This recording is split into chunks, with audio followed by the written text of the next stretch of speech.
So what we're going to be using is the Lee Load All 2 shotgun press from Lee. It's a very sort of economical press that Lee puts out. I got this one for I think around 40 bucks.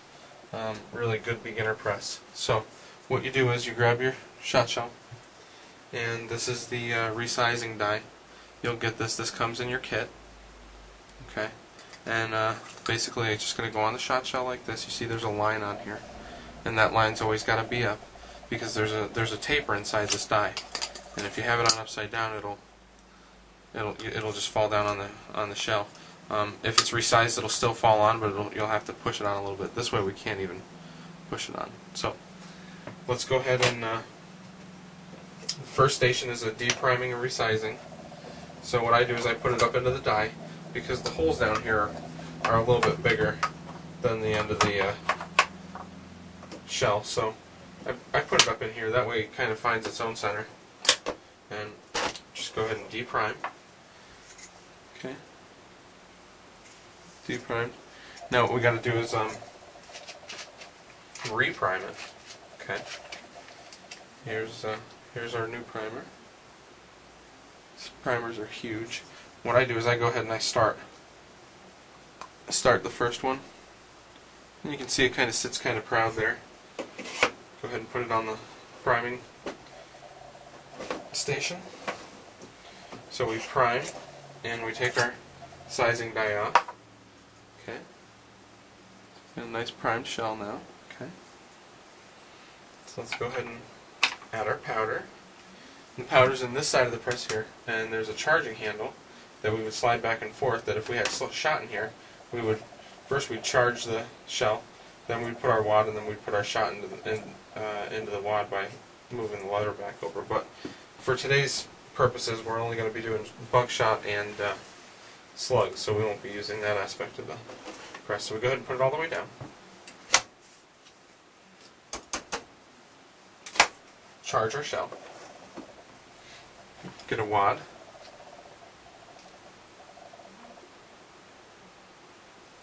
That ready. Let's go ahead and do a slug, okay? Get our slug.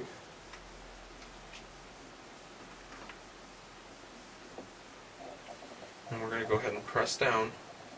And normally I wouldn't stop right here, but I'm going to stop just so I can talk a little bit about how far you want to press this down into the shell. It's a pretty heated debate.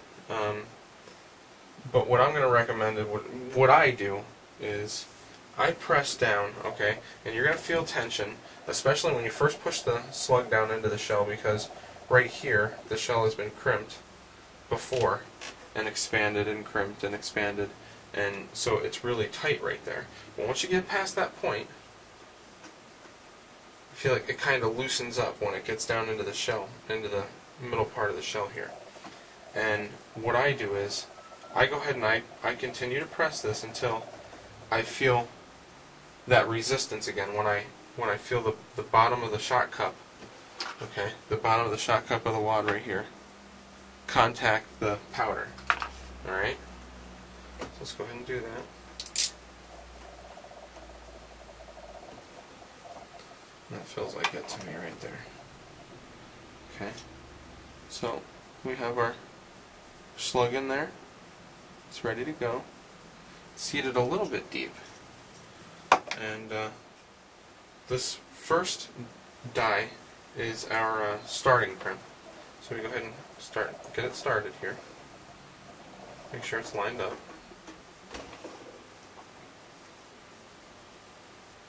Okay. That's our starting crimp. And then we can put our finishing crimp on here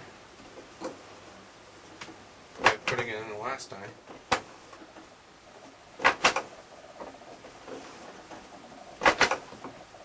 Okay, and there we go. We have a finished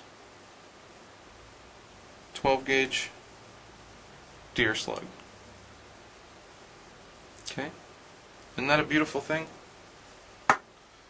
So, alright, we did one of those. Now let's go ahead and let's do a buckshot one. Okay, same deal.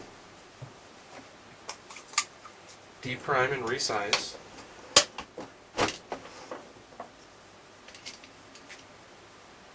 Put one of these monstrous primers in here. Look at that, looks like a little top hat. Could use it for Monopoly piece or something, for God's sake. Okay, so push the primer in.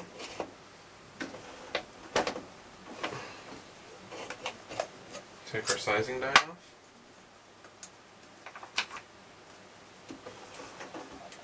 Charge the case. Let's go ahead and get our... Now this is a little bit different. We don't preload the shot into this like we did with the slug. This is going to be a little bit different. We're going to go ahead and put the wad down into the shell here. And again, just gently feel that powder right about there, okay. Okay, our wad's in there.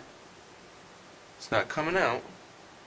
Nice and tight, okay. So let's get our first 3. Buckshot. Okay. And what I use is I just push my finger in here. Get the first 3 started. That was slick. Let's try that again. Go ahead and put 3 in here. And you gotta kind of push them in there with your finger a little bit, but that's what they look like. Okay. Put another 3. Now there are fillers that you can buy that you can add a little. It's like, it looks like sawdust. I'm not really sure what it is. I think it might be cellulose, but they sell it, and you can kind of pour it in there around the buckshot, and it's supposed to help make a better pattern for you. There's our second 3, so we got 6 in there. Let's do 3 more.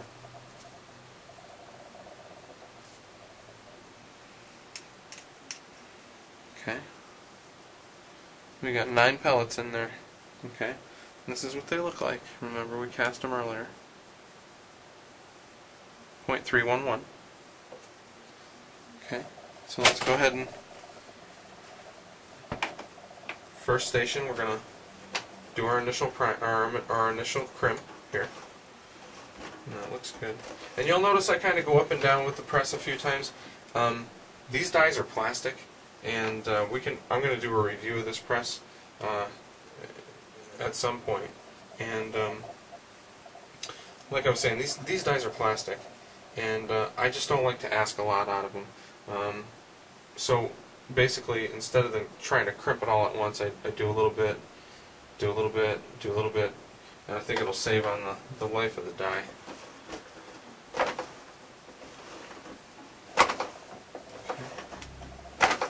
There we go. One perfectly loaded double-aught buck shell, basically. That makes a nice crimp, doesn't it? So I thought that was pretty good for 40 bucks. What I do with my double-aught buck, guys, is I'll go ahead and mark them with a Sharpie, okay, on the brass, kind of like that. And then that way I know, I mean, that's just my little code that way I'll know that, you know, what's in there. They do make plastic cover shot, little cover shots. They look like little plastic discs. You can definitely get those, and you have to get yourself a roll crimper. This is a roll crimping tool for 12 gauge shells, and this is what it looks like. And basically, this shank will go in your hand drill. Okay, and you can't really do it with these too well because they've already been crimped. But new ones that you buy from the store, ones that haven't been crimped yet, they take a good roll.